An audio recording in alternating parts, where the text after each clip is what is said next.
Here is the 2023 GMC Acadia SLE.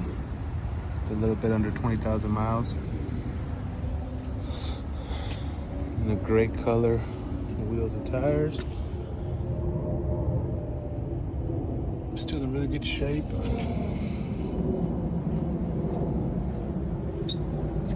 Here's the front end.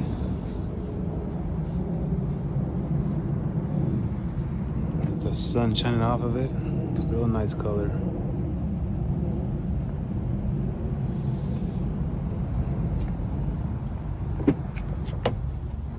Here we got the interior. Almost brand new, no smells, nothing like that.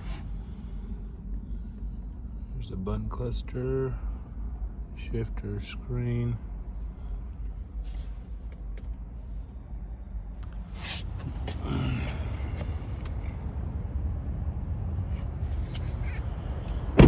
Here we go into the middle, bucket seats.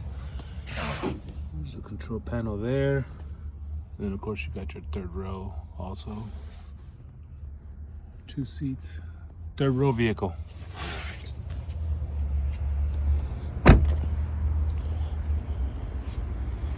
It is an all-wheel drive vehicle. It's in really good condition. I don't see any big scratches or anything like that. And there you have it.